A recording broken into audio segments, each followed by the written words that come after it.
may be expressed.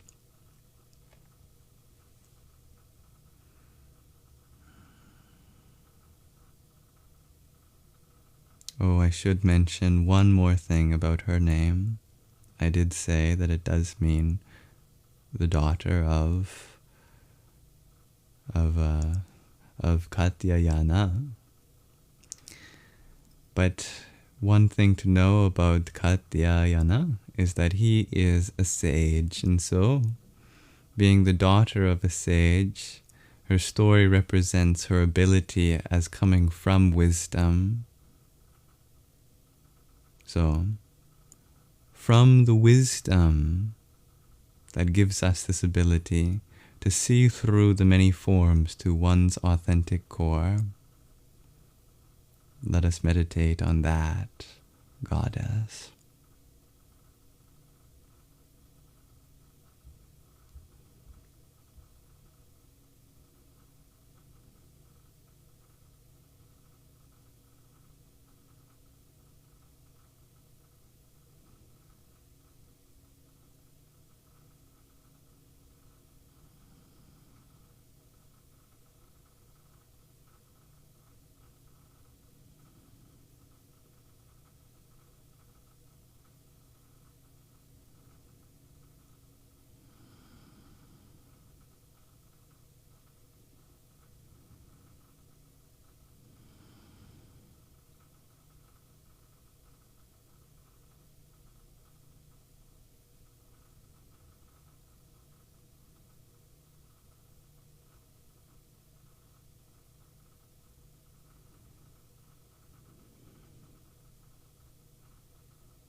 Thank you for meditating with us.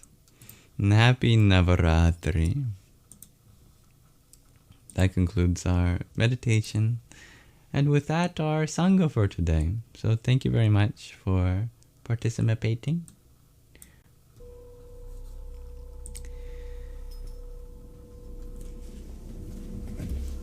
Oh, I'm happy you could chant along, dear Ben. I love chanting, as I'm sure you all know by now. Thank you, Hawaiian Life, for the rose you sent.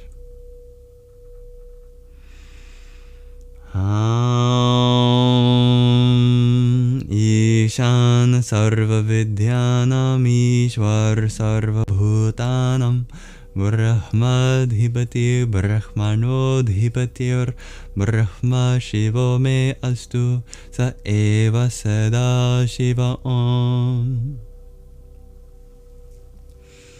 Thank you, Kim, for your friendship necklace. Om Vasukaye Namah.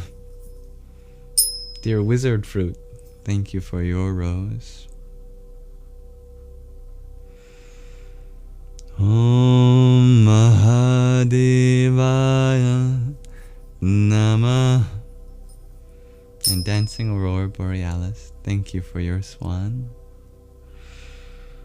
Om Haum Jum Sa Triambakam Yajamahe Sugandhim Pushte Vardhanam Urvarukamiva Bandhanan Mrityor Mukshiya Mamritat.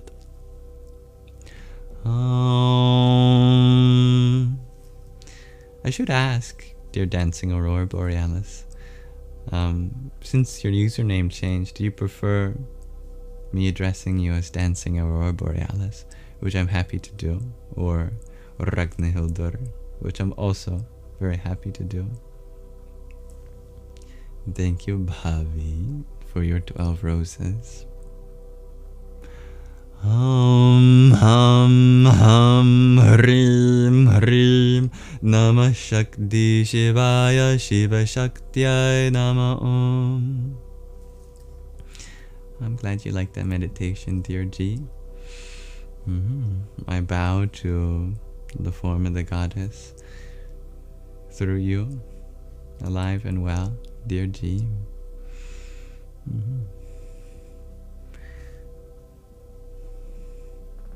I hope you are not too humble to accept that. I could do with some humility. I think meditating on that form of the goddess, I was seeing through some of my own deceit. I can always phrase things in a better way next time. For example, I was reflecting on my comment about the pyramids being a bunch of rocks in the desert. They are truly inspirational. The fact that so many thousands of years ago that humans could come together to build something so monumental is a testament to our yearning to say, I was here. Look what we can do when we bring our willpower together. And of course, there's a symbolism of having a wide foundation to build something very high on top of. So much symbolism there. For so many thousands of years, they were the tallest structures in the world, the pyramids of Giza. Username is fine for now. Sounds good, dear Dancing Aurora Borealis. Also, in case anyone was feeling less inspired in their academic journey upon sharing my relationship to it in my life, please know that there is so much good to be done in the world of academia. Truly, the connections you make there and the skills learned and all that discipline and studying does pay off. So I wish everyone in their education a successful journey, and that you may get the qualifications you need to do what your heart desires. And then the last thing I was reflecting on that I wanted to rectify is the topic of books. Books are wonderful, and I'm so happy that so many people find a whole world to explore within them. I really revere those who have that ability to read and read. I think that's wonderful. And I continue to wish you all the wonderful books in your life, that they find their way to you, and that you get to read everything on your book wish list. Thank you, dear Vala.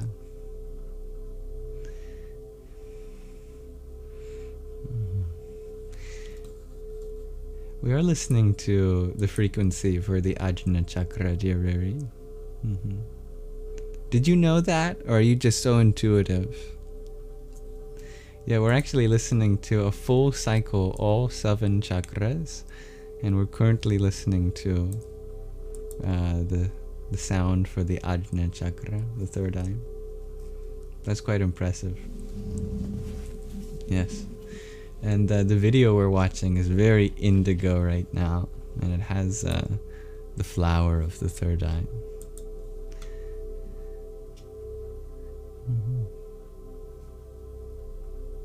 Oh, thank you, dear G.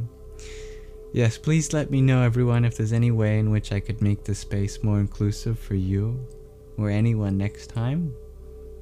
I hope to be a more humble host, and you can hold me accountable to that. May this live stream be an offering to the divinity within you. Asato ma sadgamaya tamaso ma jyotirgamaya mrityurma mritangamaya. Om Shanti Shanti Shanti. Harihi Om Tat Sat. Om, lead us from the unreal to the real, from darkness to the light, from death to deathlessness. Om, may there be peace in us, may there be peace in our environment, and may there be peace in the forces that act on us. Thank you to my lovely moderators who help keep the peace. Thank you everyone for your support. I'm elated to continue this journey with you all and grow and learn together. I'm going to go play some pool with my father for real today. 2 days ago we were planning, but then something came up. And then yesterday we did something together, but also with my sister. So we fed squirrels and birds in a park on my island, Beacon Hill Park. You should definitely go visit Beacon Hill Park. They got pigeons, they got squirrels, they got deer. I think I've seen a bunny one time too. There's some seagulls, there's some ravens, there's some crows, there's some geese, there's some ducks. And I tried to feed all of them with food that they can actually eat. And my fingers were definitely nibbled on. I discovered that the peacocks were the most precise. You could hold out a single seed, and the peacocks were able to perfectly peck just the seed without ever pecking your skin. I discovered that the ducks were the least precise, and they'd nibble on all your fingers before finding the seeds. So my fingers have definitely been nibbled on by probably 100 ducks. Anyway, now today's the day I finally get to play some pool with my father that we've been planning. So I would have probably live streamed longer if it weren't for the case that he's supposed to pick me up 2 minutes ago. So I have to leave you all. Sorry if my chanting tonight was inconsistent, as I spontaneously lost my voice for a second for a few of those rounds, but it was probably because during those ones I was thinking about something else, and the form of the goddess was like, hey, no, you're doing that one again. I want your thoughts on me. You know, Divine Feminine deserves our attention. Thank you for understanding. Yeah. Thank you, dear Kim. Alright. Much love to everyone. May you all have a wonderful rest of your present moment.